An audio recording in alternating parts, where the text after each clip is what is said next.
En fait, on pourrait faire une émission tous les jours qui chronique toutes les tentatives de diversion de l'administration Trump pour parler de tout, sauf d'un sujet.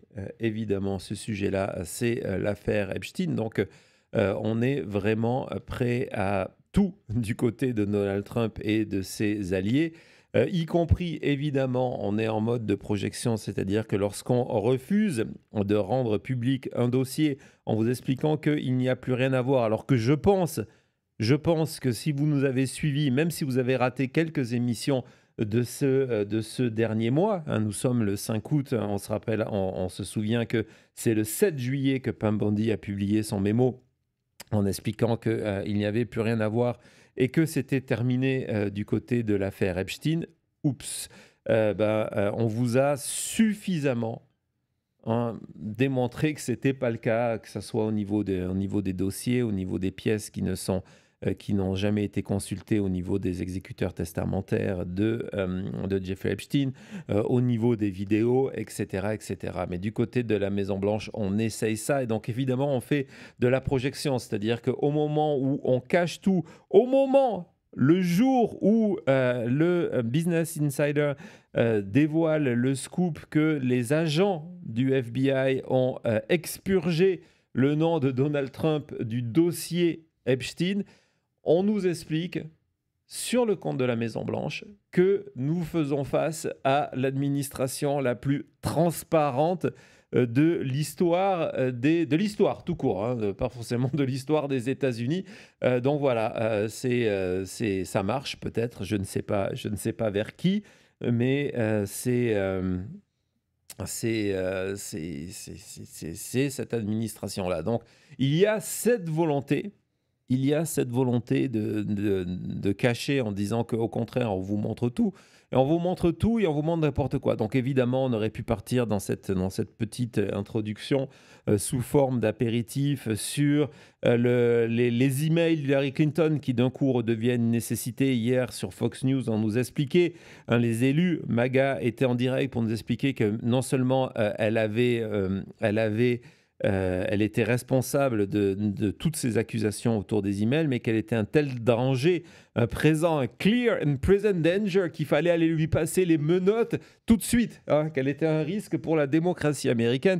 Donc il y a le Russiagate, il y a Barack Obama, évidemment, mais on ne va pas en parler de ça. Je voulais juste vous montrer quelques exemples de diversion, et des fois en se moquant, je me souviens, on en a parlé il y a 2 ou 3 jours, où on parlait d'extraterrestres et de tout le reste. On voit que J.D. Vance, qui avait disparu, il vient de ressortir, c'est officiel, il vient de ressortir de son sofa pour nous annoncer qu'il est obsédé par les extraterrestres et qu'il a comme plan d'aller au fond du dossier pour nous sortir toutes les informations.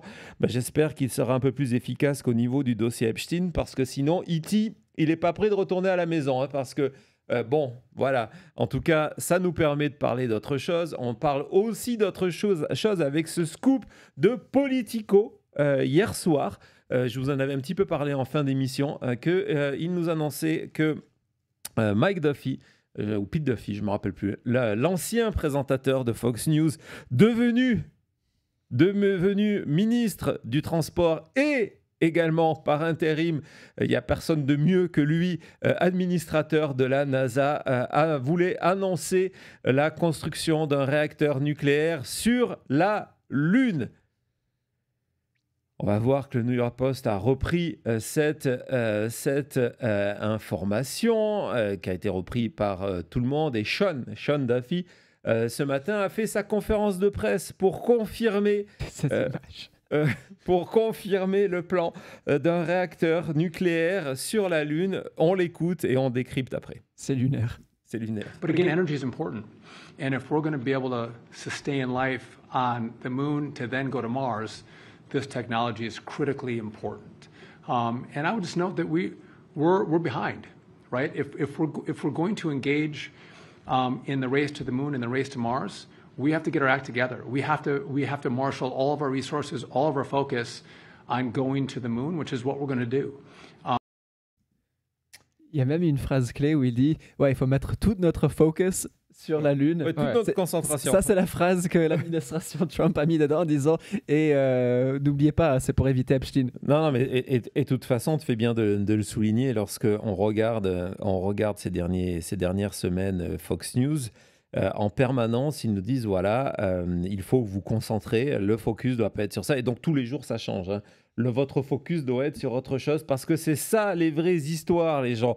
C'est de couper 17 millions d'Américains de l'assurance sociale, mais en même temps de partir construire des réacteurs nucléaires sur la Lune. Alors pour la petite histoire, pour la petite parenthèse, Maître Eolas est là, il ne me pardonnerait pas. Je ne pourrais même pas prétendre à demander un acquittement si j'oubliais cette petite parenthèse. Donc, ouais, pas mal, Moon Alcatraz. Je ne vais pas vous offrir un t-shirt parce qu'il y en a déjà un qui arrive.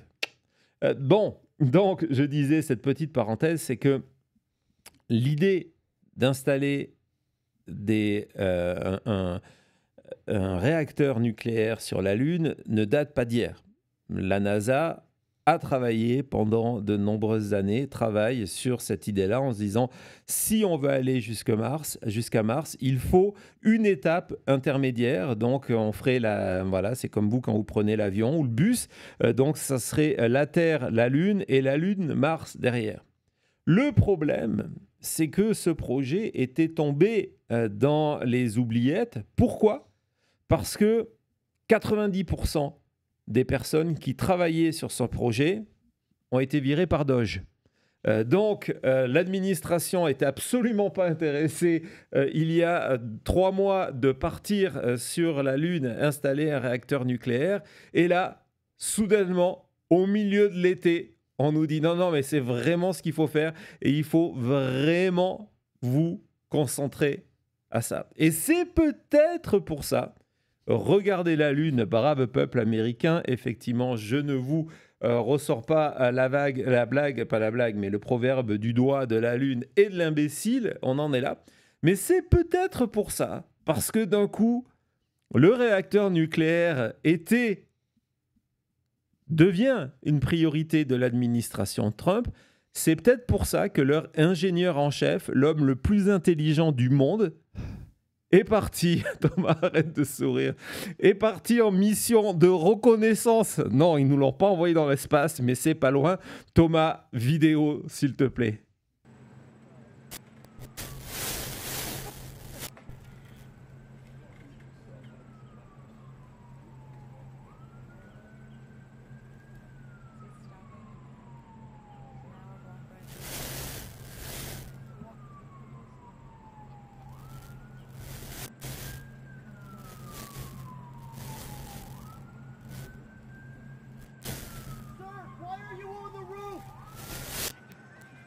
Mr. President, what are you doing up there? Come down and talk to us.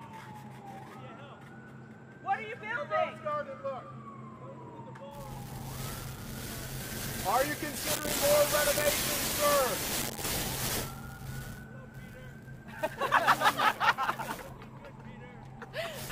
Are you going to build up Aye, there? sir.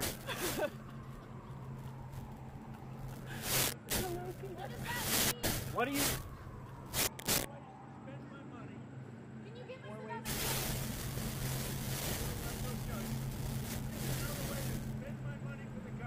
Are you considering a second story?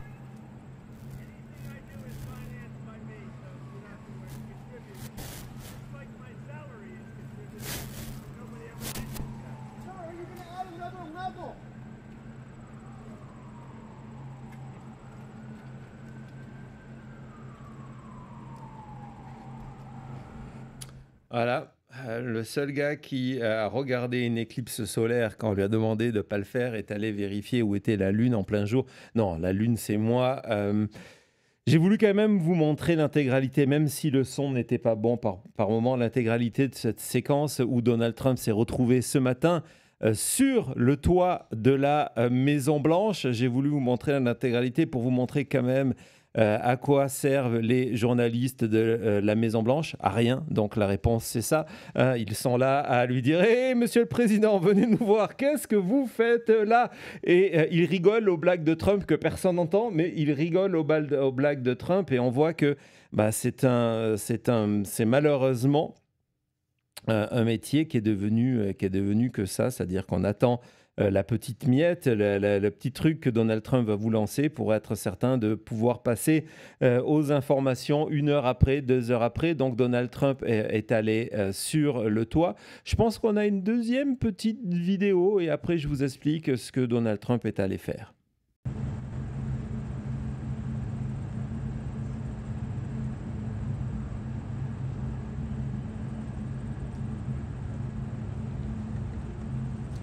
Mr. President, what do you want to build? What are you trying to build?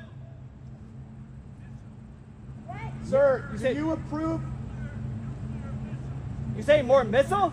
Are you building missiles? What? Come on, Dad. Might be missiles. Did you say missiles? Netanyahu taking over all of Gaza, sir. Qu'est-ce qui se passe? J'aime bien le gars qui essaye de lui poser des questions super sérieuses alors que le gars, il n'entend rien à l'autre bout. Et donc, voilà, il a expliqué qu'il était venu sur le toit de la Maison-Blanche pour voir s'il pouvait installer des nouveaux missiles nucléaires.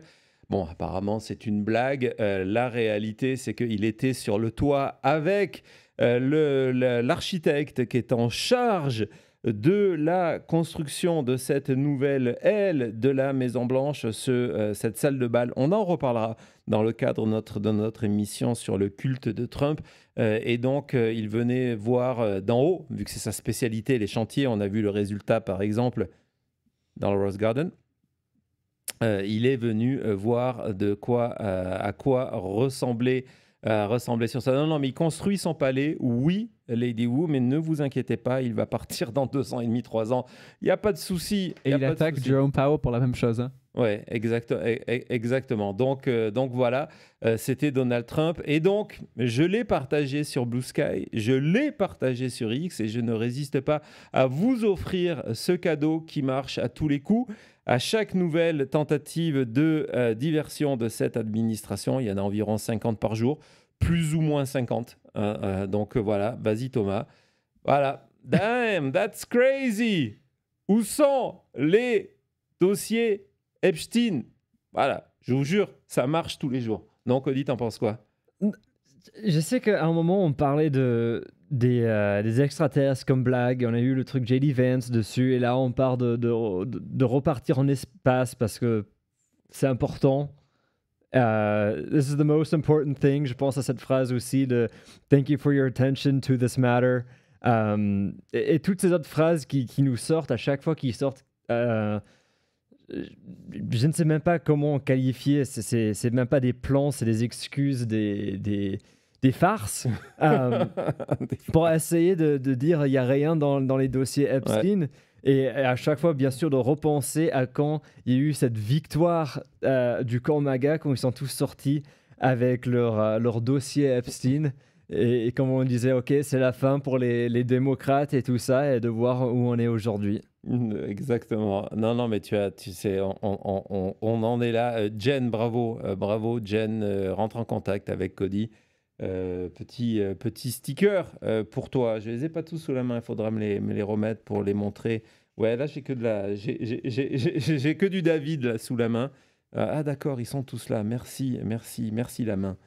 Merci la main. Donc voilà. En tout cas, petit cadeau. Très sympa le commentaire. Et en fait, moi, la difficulté j'ai, c'est qu'on est arrivé au niveau WTF. On n'en a plus rien à battre. Vraiment, il n'y a pas d'autre vocabulaire de la part de l'administration Trump. Et OK, on vous a tout balancé, hein, y compris tout ce qu'il y avait en cuisine. Là, on vous a tout donné. Et là, on est en train de faire le fond du garage. Donc voilà, le fond du garage, c'est le réacteur nucléaire sur la Lune, c'est les ovnis de J.D. Vance et c'est Donald Trump qui va se promener sur le toit de la Maison-Blanche.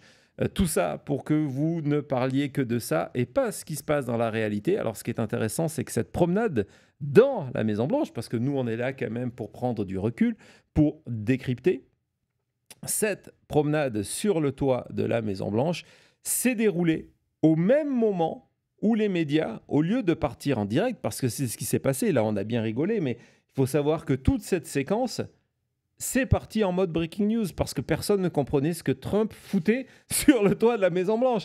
Et donc, résultat, toutes les chaînes de télévision ont interrompu, les chaînes d'infos, CNN, MSNBC et Fox News, ont interrompu leur programme pour suivre la promenade de Pépère sur le toit de la Maison-Blanche.